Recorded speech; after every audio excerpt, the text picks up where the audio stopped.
Hi, welcome back.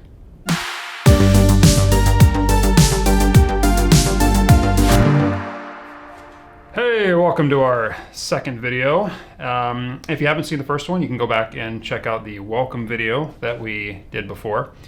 So we're going to kick off this channel talking about some very, very old school tech, stereo photography. And you might be wondering why we're going to kick off a channel focused on immersive experiences with something so primitive. Well, two reasons. One, I'm going to try and convince you that this is an immersive technology. Second, as the title of the video has already spoiled, this book was just released. It's Dave Bossert's 3D Disneyland. This is a project that I had the great fortune of being involved in, and it's hitting stores and virtual stores this week. So now's the time. So first, let's cover that immersive experience comment to get that out of the way. How can this really be an immersive technology?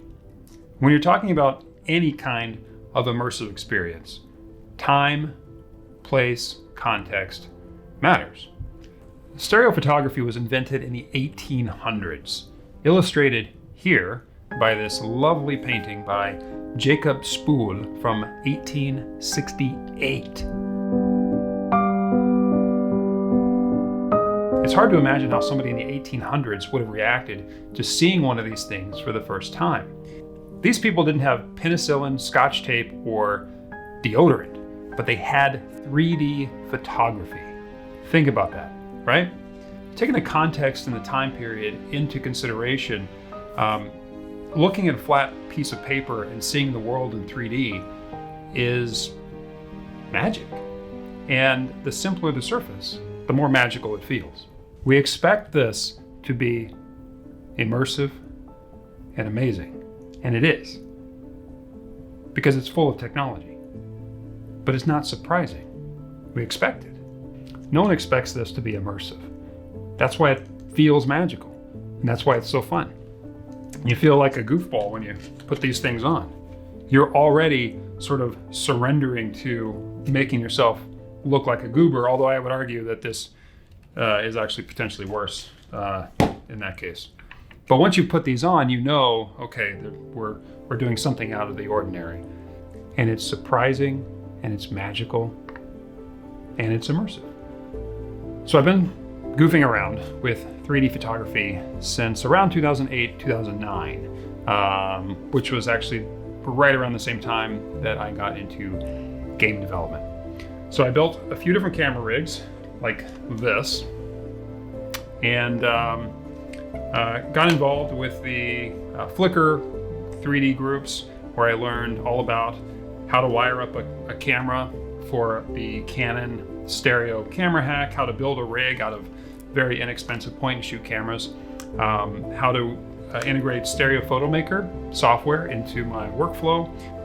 I also learned how to frame a shot for stereo, and how to format it for an anaglyph presentation. So shooting for the end result, thinking about how this is going to look on a website in a white window through these glasses, and what's the foreground, midground, background, what angle do you have to shoot from if you want something to poke through the frame in an appropriate way without a window violation on the edge, breaking the illusion. So that brings us back to 3D Disneyland.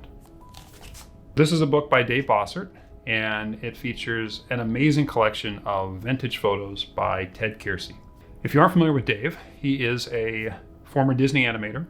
He worked on many of your favorite films from the 90s, Lion King, Nightmare Before Christmas, Beauty and the Beast, Little Mermaid, many more.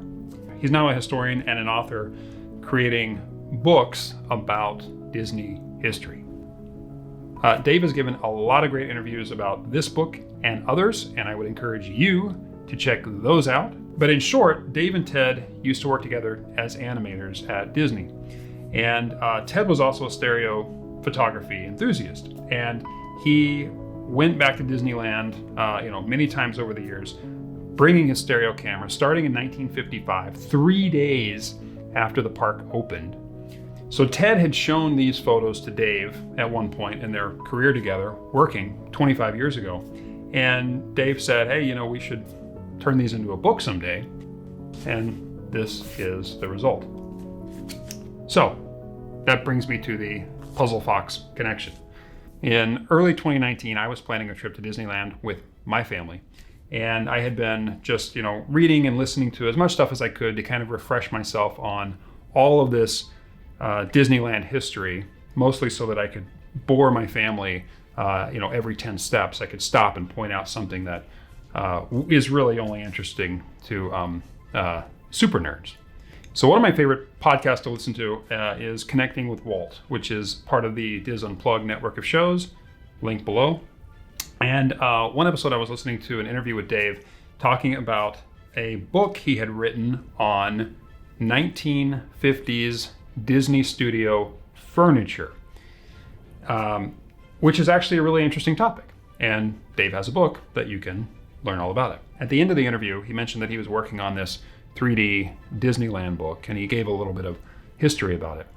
So I reached out to him right away to say, I'm a huge stereo photo nerd and a Disney history enthusiast, and I'd be happy to be a resource if he needed one.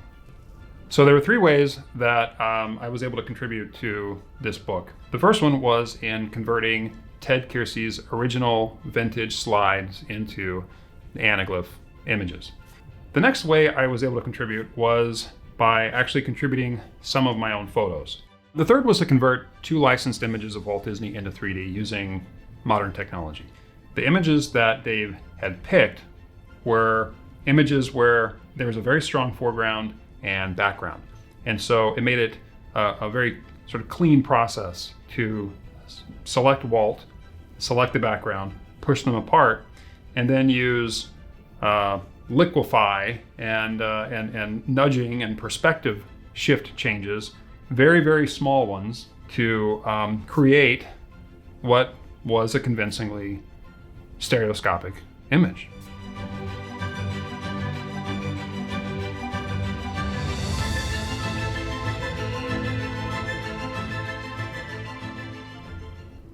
You can go to oldmillpress.com, or you can go to Amazon, and you can get 3D Disneyland and many other books by Dave.